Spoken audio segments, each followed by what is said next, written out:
ओम शांति। 25 अप्रैल 2015 साकार महावाक्य। बाबा कहते, मीठे बच्चे बेहद बाप के साथ वफादार रहो तो पूरी माइट मिलेगी, माया पर जीत होती जाएगी। आज का प्रश्न, बाप के पास मुख्य अथॉरिटी कौन सी है, उसकी निशानी क्या है? उत्तर, बाप के पास मुख्य है ज्ञान की अथॉरिटी। ज्ञान सागर है, इसलिए तुम बच्चों को पढ़ाई पढ़ाते हैं, आप समान नॉलेजफुल बनाते हैं। तुम्हारे पास पढ़ाई की एम ऑब्जेक्ट है, पढ़ाई से ही तुम उच्च पद पाते हो। आज का गीत, बदल जाए दुनिया ना बदलेंगे हम। ओम शांति। भक्त भगवान की महिमा करते हैं। अब तुम तो भक्त नहीं हो, तुम तो उस भगवान के बच्चे बन गए हो। वे भी वफादार बच्चे चाहिए, हर बात में वफादार रहना है। स्त्री की सिवाय पति के अथवा पति की सिवाय स्त्री के और तरफ दृष्टि जाए तो उनको भी बेवफा कहेंगे। अब यहाँ भी है बेहद का बाप, उनके साथ बेवफादार और वफादार दोनों रहते हैं। वफादार बनकर फिर बेवफादार बन जाते हैं। बाप तो है हाईएस्ट अथॉरिटी, ऑलमाइटी है ना, तो उनके बच्चे भी ऐसे होने चाहिए। बाप में ताकत है, बच्चों को रावण पर जीत पाने की युक्ति बतलाते हैं, इसलिए उनको कहा भी जाता है सर्वशक्तिमान। तुम भी शक्ति सेना हो ना, तुम अपने को भी ऑलमाइटी कहेंगे। बाप में जो माइट है वे हमको देते हैं, बतलाते हैं कि तुम माया रावण पर जीत कैसे पा सकते हो, तो तुमको भी शक्तिवान बनना है। बाप है ज्ञान की अथॉरिटी, नॉलेजफुल है ना। जैसे वो लोग अथॉरिटी हैं शास्त्रों की, भक्ति मार्ग की, ऐसे अब तुम ऑलमाइटी अथॉरिटी नॉलेजफुल बनते हो। तुमको भी नॉलेज मिलती है, ये पाठशाला है। इसमें जो नॉलेज तुम पढ़ते हो, इससे ऊंच पद पा सकते हो। ये एक ही पाठशाला है। तुमको तो यहाँ पढ़ना है और कोई प्रार्थना आदि नहीं करनी है। तुम्हें पढ़ाई से वर्षा मिलता है, एम ऑब्जेक्ट है। तुम बच्चे जानते हो बाप नॉलेजफुल है, उनकी पढ़ाई बिल्कुल डिफरेंट है। ज्ञान का सागर बाप है तो वही जाने, वही हमको सृष्टि के आदि मध्य अंत का नॉलेज देते हैं, दूसरा कोई दे ना सके। बाप सम्मुख आकर ज्ञान दे फिर चले जाते हैं। इस पढ़ाई की प्रारब्ध क्या मिलती है वह भी तुम जानते हो। बाकी जो भी सत्संग आदि हैं वह गुरु गोसाई हैं, वे सब है भक्ति मार्ग के।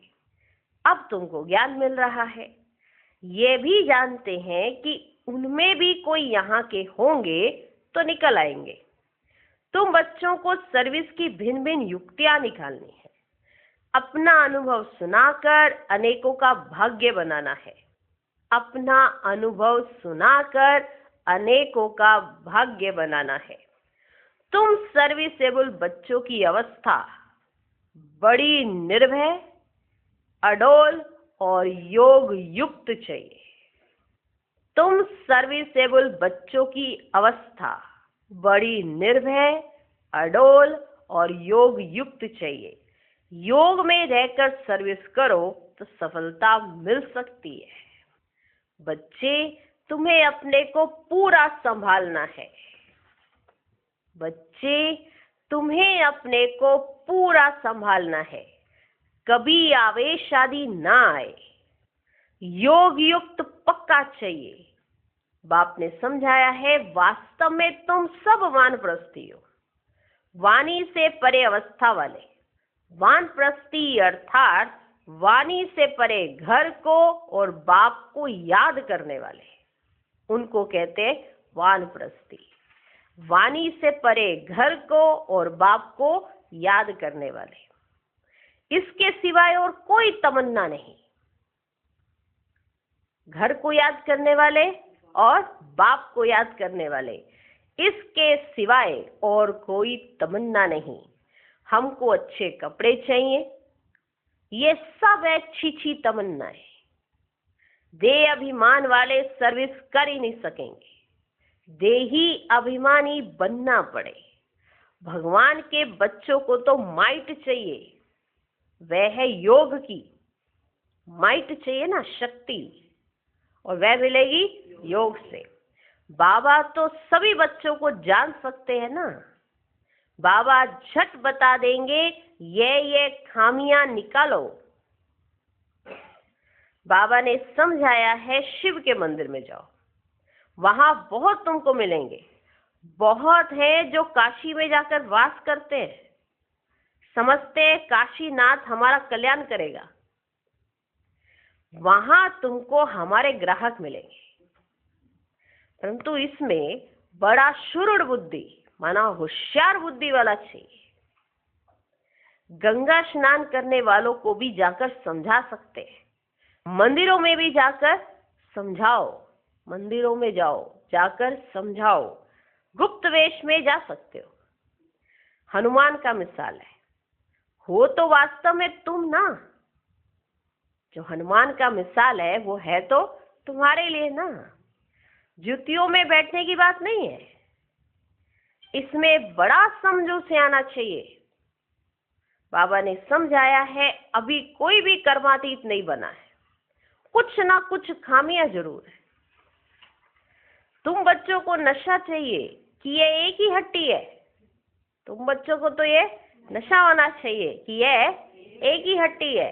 कल समझाया था ना, एक ही हड्डी है, ये एक ही हड्डी है जहां सबको आना है। एक दिन ये सन्यासी आदि सब आएंगे, एक ही हड्डी है तो जाएंगे कहां? जो बहुत भटका हुआ होगा उनको ही रास्ता मिलेगा और समझेंगे ये एक ही हड्डी है, सबका सदगति दाता एक बाप है ना। ऐसा जब नशा चढ़े तब बात है। बाप को यही होना है ना, मैं आया हूं पतितों को पावन बनाए, शांति धाम सुखधाम का वर्षा देने। तुम्हारा भी यही धंधा है, सबका कल्याण करना है। यह है पुरानी दुनिया, इनकी आयु कितनी है? थोड़े टाइम में समझ जाएंगे। ये पुरानी दुनिया खत्म होनी है, सभी आत्माओं को यह बुद्धि में आएगा नई दुनिया की स्थापना हो तब तो पुरानी दुनिया का विनाश हो। आगे चल फिर कहेंगे बरोबर भगवान यहाँ है। रचयिता बाप को ही भूल गए हैं, त्रिमूर्ति में शिव का चित्र उड़ा दिया है तो कोई काम का नहीं रहा। रचयिता तो वह है ना, शिव का चित्र आने से क्लियर हो जाता है ब्रह्मा द्वारा स्थापना। प्रजापिता ब्रह्मा होगा तो जरूर बीके भी होने चाहिए। ब्राह्मण कुल सबसे ऊंचा होता है, ब्रह्मा की औलाद है। ब्राह्मणों को रचते कैसे हैं ये भी कोई नहीं जानते, ब्राह्मणों को रचते कैसे हैं ये भी कोई नहीं जानते। बाप ही आकर तुमको शूद्र से ब्राह्मण बनाते हैं। अभी आपका एक नया जन्म है ना, ये नया जन्म ब्राह्मण जन्म है। इससे पहले आपका जो भी था शूद्र बना था, वो भूल अभी कौन हो? ब्राह्मण। ये बड़ी पेचीली बातें है कि कैसे एक ही जन्म में शूद्र से ब्राह्मण बन गए, ये बड़ी पेचीली बातें। बाप जब सम्मुख आकर समझाए तब समझे। जो देवताएं थे वह शूद्र बने हैं, अब उन्हों को कैसे ढूंढें उसके लिए युक्तियां निकालनी है कि जो देवता धर्म के थे वो शूद्र बन गए, अब शूद्रों में से देवता धर्म वाले कैसे ढूंढे उसके लिए युक्तियां निकालनी।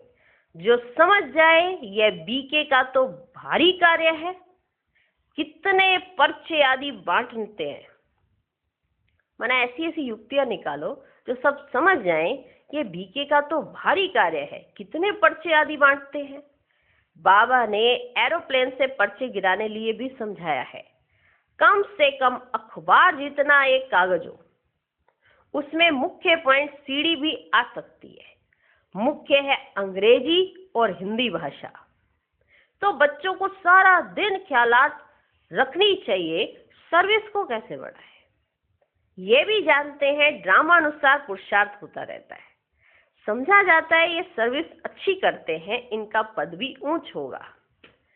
हर एक एक्टर का अपना पार्ट है, ये भी लाइन जरूर लिखनी है। हर एक एक्टर का अपना अपना पार्ट है, ये भी लाइन जरूर लिखनी है। बाप भी इस ड्रामा में निराकारी दुनिया से आकर साकारी शरीर का आधार ले पार्ट बजाते हैं।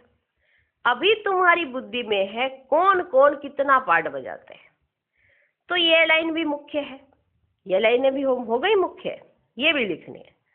सिद्ध कर बतलाना है, ये सृष्टि चक्र को जानने से मनुष्य स्वदर्शन चक्रधारी बन चक्रवर्ती राजा विश्व का मालिक बन सकते हैं। ये भी सिद्ध करके समझाना पड़े। तुम्हारे पास तो सारी नॉलेज है ना, बाप के पास नॉलेज है ही गीता की, जिससे मनुष्य नर से नारायण बनते हैं। फुल नॉलेज बुद्धि में आ गई तो फिर फुल बादशाही चाहिए। फुल नॉलेज बुद्धि में आ गई तो फिर फुल बादशाही चाहिए। तो बच्चों को ऐसे ऐसे ख्याल कर और बाप की सर्विस में लग जाना चाहिए। जयपुर में भी ये रूहानी म्यूजियम स्थायी रहेगा। लिखा हुआ है, इनको समझने से मनुष्य विश्व का मालिक बन सकते हैं। जो देखेंगे एक दो को सुनाते रहेंगे। बच्चों को सदा सर्विस पर रहना है। मम्मा भी सर्विस पर है, उनको मुकर्रर किया था। ये कोई शास्त्रों में है नहीं कि सरस्वती कौन है।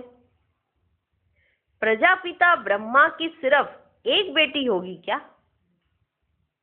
अनेक बेटियां अनेक नाम वाली होंगी ना। वह फिर भी एडॉप्ट थी, जैसे तुम हो। एक हेड चला जाता है तो फिर दूसरा स्थापन किया जाता है।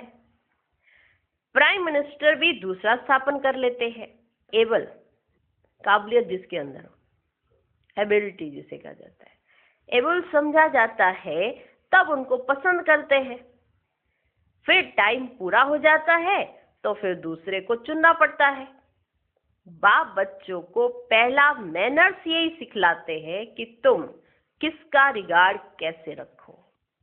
अनपढ़े जो होते हैं उनको रिगार्ड रखना भी नहीं आता है। जो जास्ती तीखे हैं तो उनका सबको रिगार्ड रखना ही है।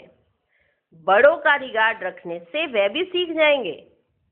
अनपढ़े तो बुद्धू होते हैं। बाप ने भी अनपढ़ों को आकर उठाया है। बाप ने भी अनपढ़ों को आकर उठाया है। आजकल फीमेल को आगे रखते हैं। तुम बच्चे जानते हो, हम आत्माओं की सगाई परमात्मा के साथ हुई है। तुम बड़े खुश होते हो। हम तो विष्णुपुरी के मालिक जाकर बनेंगे। कन्या का बिगर देखे भी बुद्धि योग लग जाता है ना। कन्या देखती नहीं, बिगर देखे भी बुद्धि योग उसका लग जाता है ना। ये भी आत्मा जानती है। ये आत्मा और परमात्मा की सगाई वंडरफुल है। एक बाप को ही याद करना पड़े, वे तो कहेंगे गुरु को याद करो, फलाना मंत्र याद करो। ये तो बाप ही सब कुछ है। इन द्वारा आकर सगाई कराते हैं। कहते हैं मैं तुम्हारा बाप भी हूं, मेरे से वर्षा मिलता है। कन्या की सगाई होती है तो फिर भूलती नहीं है, और ना ही उसे कोई कहता है कि तुम याद करो, पर वो भूलती नहीं है। तुम फिर भूल क्यों जाते हो? कर्मातीत अवस्था को पाने में टाइम लगता है। कर्मातीत अवस्था को पाकर वापस तो कोई जा ना सके। जब साजन पहले चले फिर बारात जाए।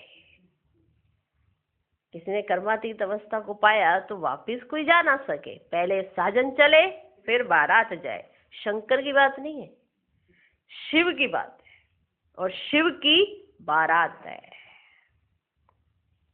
शंकर की बात नहीं, शिव की बारात है। एक है साजन, बाकी सब हैं सजनियां। तो यह है शिव बाबा की बारात। नाम रख दिया है बच्चे का।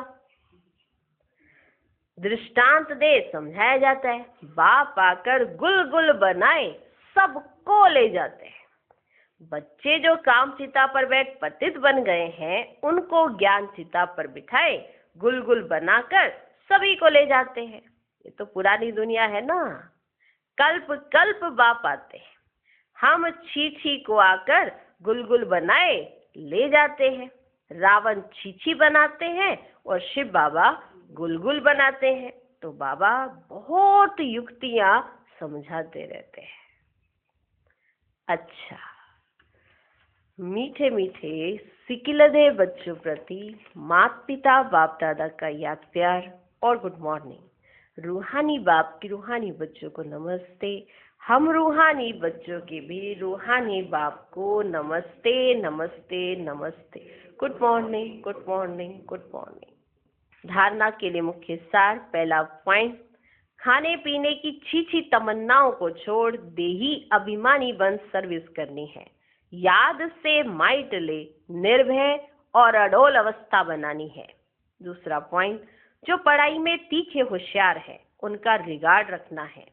जो भटक रहे हैं उनको रास्ता बताने की युक्ति रचनी है। सबका कल्याण करना है। आज का वरदान, श्रेष्ठ वेला के आधार पर सर्व प्राप्तियों के अधिकार का अनुभव करने वाले पद्मा पदम भाग्यशाली भव। जो श्रेष्ठ वेला में जन्म लेने वाले भाग्यशाली बच्चे हैं वे कल्प पहले की टचिंग के आधार पर जन्मते ही अपनेपन का अनुभव करते हैं। वे जन्मते ही सर्व प्रॉपर्टी के अधिकारी होते हैं। जैसे बीज में सारे वृक्ष का सार समाया हुआ है, ऐसे नंबर 1 वेला वाली आत्माएं सर्व स्वरूप की प्राप्ति के खजाने के आते ही अनुभवी बन जाते हैं। वे कभी ऐसे नहीं कहेंगे कि सुख का अनुभव होता शांति का नहीं, शांति का होता सुख का व शक्ति का नहीं। सर्व अनुभवों से संपन्न होते हैं। आज का स्लोगन, अपने प्रसन्नता की छाया से शीतलता का अनुभव कराने के लिए निर्मल और निर्माण बनो। ओम शांति।